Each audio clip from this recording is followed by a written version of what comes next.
Director Cloak, would you like to call the meeting to order, please?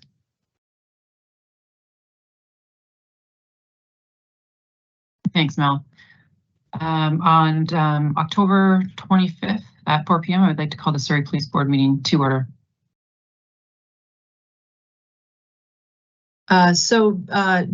Because the chair is not available at the moment, we need a motion to appoint a vice chair. Appoint an acting chair, and that would be Vice Chair Director Cloak. So could I get a motion, please, to appoint Director Cloak as the acting chair? Director Caruana, Director Chappell, thank you. Over to you, Chair Cloak. Thanks very much. I'd first like to start off by saying the Surrey Police Board recognizes that our work takes place on the ancestral, traditional, and unceded territories of the Coast Salish people. I feel very lucky to be able to live, work, and play on these lands. So first up is the adoptions, and we are moving the adoption of the agenda, October 25th, 2003. Somebody make that motion, please. Sorry, thanks, Jesse. Okay, anything to add to that agenda at all, or can we move forward? Thank you. Now moving forward to the adoption of the minutes for September 27th, 2023. Somebody move that, please. Thanks, Elizabeth. Thanks, Harley. Any discussion around that? Okay, we're going to move that. On to C, delegations. We don't have any delegations today, so we will move straight into reports. And Chief, you're up for that.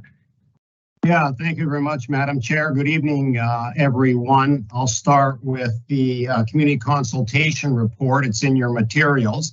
You may recall that way back in 2021, we conducted quite a comprehensive community consultation. It involved two parts. Part A was a survey.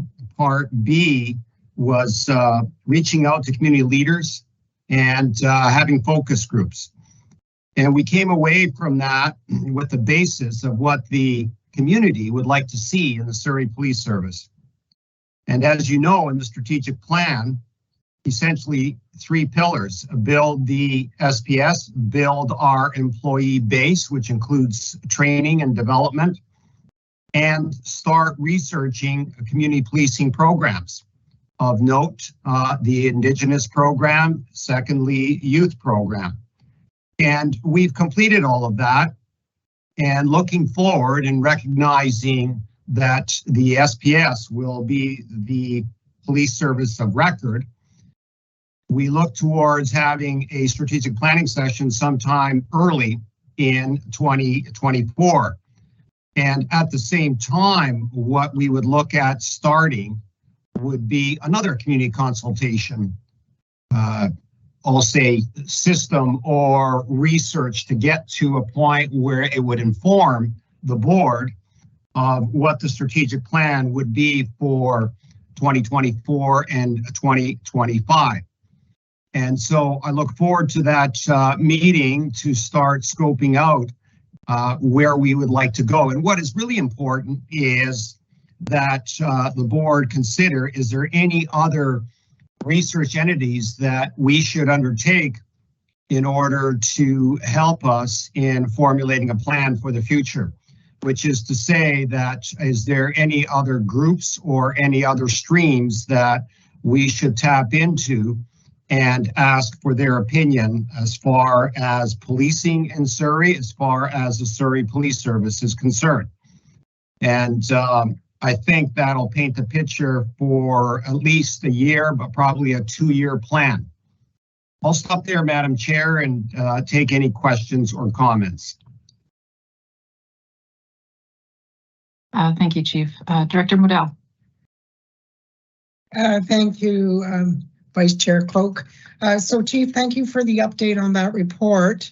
And just wanted to say, with regard to your question on other people that we should contact, not sure if you followed up with the book on Dr. Irvin Waller, but I would strongly suggest we tap into some of the new ideas.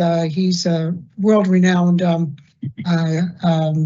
leading researcher in this regard, and has vast experience. So if we can put it in our budget to do a contact with him, I would highly recommend it because just because of his expertise. Yeah, thank you very much, Director Modell. I, in fact, do have the book, and that's why I was asking this evening. So we're on the same page. I'll look into that further as far as having a consultation. Thanks, Chief. Any more questions around the community consultation plan? Okay, no questions. We'll move on to number 2, transition updates. Chief, back over to you. Thank you, Madam Chair. I have a few slides, and I'd like to address essentially 3 issues and bring some information pertaining to those issues that have been circulating in mainstream media. And I think it's important to clarify our position on those issues. And I'll start with the first slide, which speaks to 2-person vehicles. And I'll start with the second bullet, in that any major city, as far as I know, in Canada, has a contingent of 2-person vehicles. It depends on the shifts. It depends on the number of calls that they're responding to, and there has to be an assessment. But everybody has that. It is not a trend, but it's something that's tried and true and been around for quite some time. The reason is bullet number 1. It increases officer safety, but it is also more efficient, more effective. And so the analysis on how to do this is to look at the shifts, days and afternoons and evenings, days of the week, how many calls would require 2 people, 2 police officers to attend to. And therefore, you can put together a program where it would be extremely efficient right from the start to send people, 2 members in 1 car to that call. And my information, our analysis thus far in Surrey, and that's roughly 47% of the calls require 2 police officers. And so you do not increase the number of police officers on the street, but you do decrease the number of vehicles. And so again, on day shift, where there'd be probably a lesser number or percentage of calls requiring 2 people, well, then it would be reduced. But there is that analysis that has to take place. And also, I must stress the officer safety aspect of it, which is to say that if you didn't have this system, 1 person arrives, do they go in? Do they wait for the other person? If the policy is wait for the other person, if it's an emergent situation and you hear people perhaps in a disturbance kind of setting, or perhaps it's pretty clear that somebody's in danger, what does that officer do? So when you have the 2 persons, it is much more safer and it is much more efficient. It does not increase the full-time equivalent count, but it does decrease the number of vehicles. There has to be an analysis, and we intend on doing that as we roll forward towards completion of this transition. I'll stop there on this one before we go to something else and take any questions or comments, Madam Chair. Thank you, Chief. Director Caruana. Thank you, and thank you for that, Chief. So, Chief, is what you're talking about what I've seen referred to as a hybrid model, where on a particular shift you would have a percentage of 2-person vehicles and a percentage of 1-person vehicles? Yes, that is exactly correct. So obviously there's many calls that police officers attend to that do not require 2 police officers. And so it is that hybrid model. Thank you for that. Thanks, Chief. Director Sunner. Thank you, Madam Chair. Thank you, Chief. My question was, in comparison, you're saying Surrey's at about 47% requiring 2+ officer responses. What about local other detachments, other municipal departments in BC? What do you know what percentage they look at for 2 people in a vehicle? I have to raise a distinction here that in smaller agencies, given the number of calls requiring 2 persons, it may not be efficient for them to have a number of 2-person vehicles. So it really depends on the size of the organization, the size of the municipality, and also the number of calls. So there's many small municipal agencies that have 1-person vehicles just because they don't get a lot of calls of any nature, and they get very few calls that require 2 persons. Now, larger agencies, of course, a different story. My understanding is that the Vancouver Police Department is at 50%, and that is also part of their collective agreement. There's probably more nuances in the collective agreement pertaining to that, which shifts and so forth. I'm not aware of that, but they do run about a 50% rate.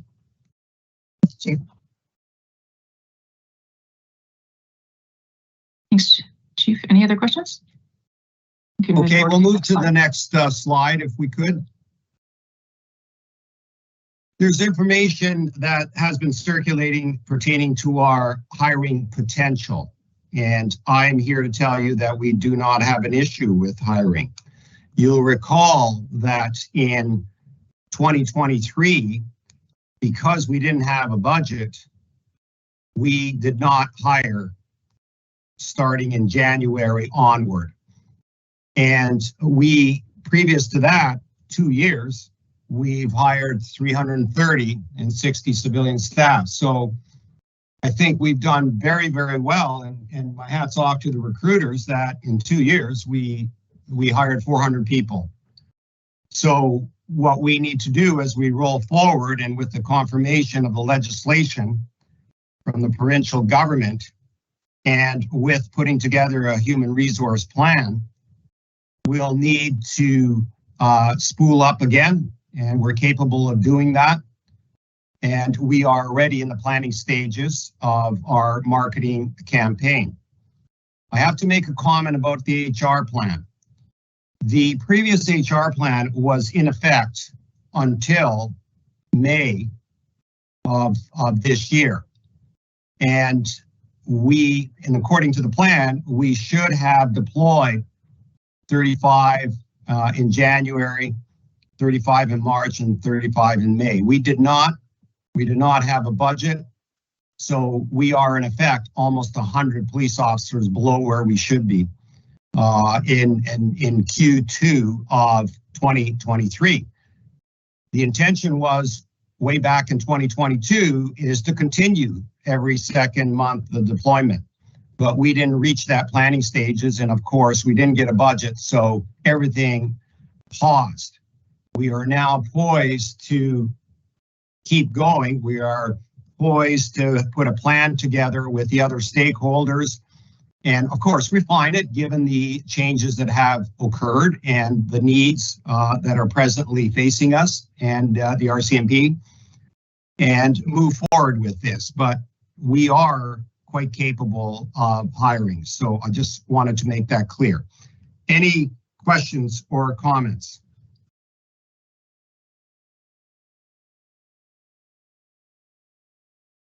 Thank you, Madam Chair. I'll go through the next slide. Thanks, Chief. My final topic, and there's 2 slides here, and this will segue nicely into the finance report. So as indicated, we didn't have a budget in 2023.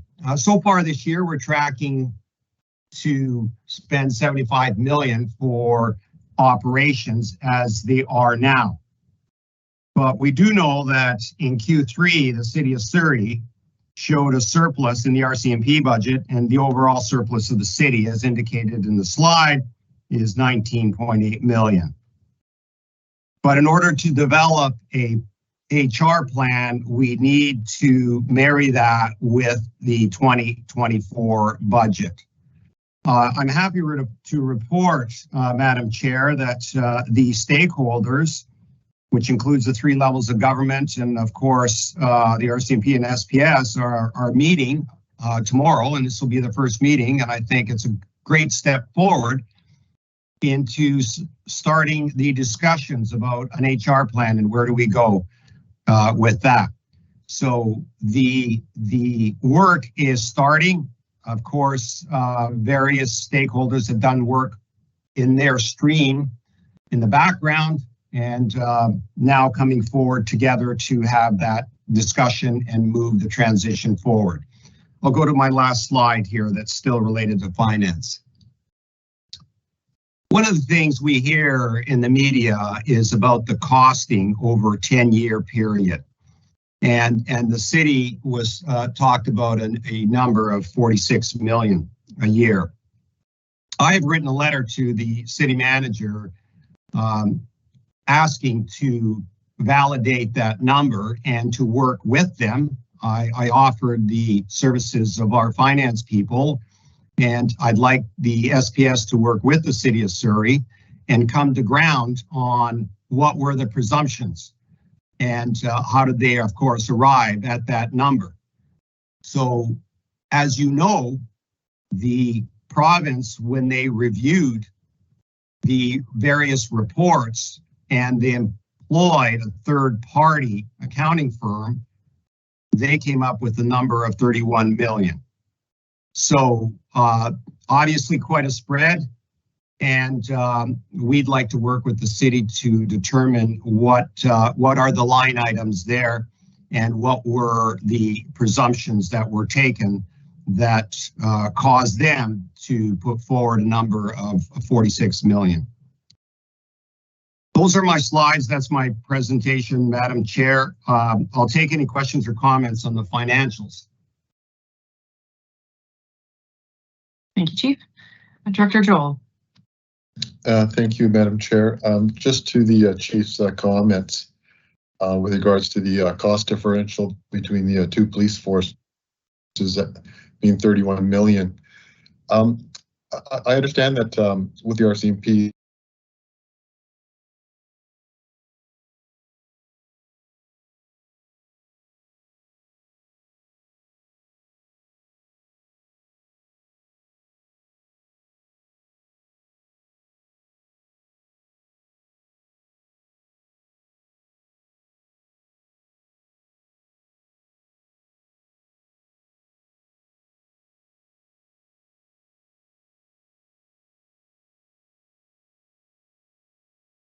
Not at the present time. By the provincial government. Perhaps they looked at that, perhaps not. I'm not clear on that.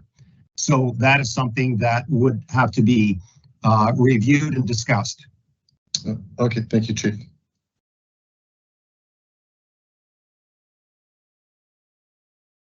No other questions? Okay, thanks, Chief. We'll receive that for information. Thank you, Madam Chair. That is my report. Thank you. Okay, moving on to the committee reports. We'll start with the Finance Committee report for information, and that's Director Joel, you're up. Thank you, Madam Chair. The Chief has alluded to some of my comments, but I'll cover the presentation. If we could turn to slide number 1. The Finance Committee is presenting an update on year-to-date expenditures as of September 30th, 2023, for both SPS operations and the one-time policing transition project. We could turn to slide number 2. This is the 2023 Surrey Police Service financial projection that we've done to the end of the year based on our rate of expenditure up to the end of Q3, September 30th, along with anticipated costs in Q4. The financial projection for total 2023 expenditures is $75.4 million. We could turn to the next slide. Okay, we're looking at year-to-date expenditure summary, and we're doing a comparison between projected versus actual. And the projection is just what I had outlined on the previous slide. As of September 30th, year-to-date expenditures were $53.4 million. Approximately 71% of the total expenditures projected for the year. Year-to-date, $65,000 has been spent on board remunerations, $48 million for salaries and benefits, $2.5 million in capital expenditures, and $2.7 million for other operating expenses, such as supplies and materials, JIBC training, costs for new recruits, telecommunications, and outsourced services. At the end of September, we had a total of 384 active employees, comprised of 334 sworn members and 50 civilians. $362 employees were costed to SPS operations, and the balance of 22 employees were assigned to temporary roles as part of the police transition project in establishing SPS. Therefore, their salaries and benefits were allocated to the transition project fund. Turn to the next slide. Looking at the one-time policing transition fund summary, as of September 30th, $6.2 million was spent out of $24.4 million available. Areas of significant expenditure to date included $2 million for IT, which includes capital costs for hardware and other technology-related assets and setup costs. $2.6 million for assessments, training, and temporary personnel, and $1.1 million for firearms, personal issue kits, uniforms, and other specialty equipment. Next slide, please. Recommendation: expenditures to date supporting SPS operations and the one-time policing transition project have been trending low due to reduced activities as we await for direction on the police transition. The Finance Committee recommends receiving this report for information. Thank you. That concludes my presentation. Thanks very much, Director Joel. Does anyone have any questions?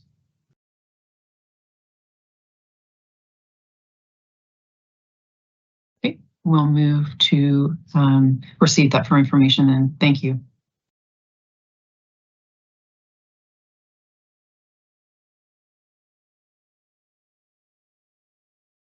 You're on mute, Chair Cloak. Sorry. Moving forward on the agenda, E, information, we have no information. F, correspondence, no correspondence. We also have no new business. And the next meeting of the Surrey Police Board will be held on November 29th, 2003. At this point, I'd like to make a motion to hold a meeting in closed session. Thank you, Manav.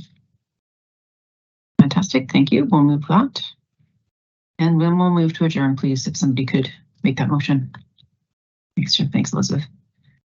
Fantastic. Thank you very much, everybody, and have a great rest of your evening. Thank you. Bye-bye.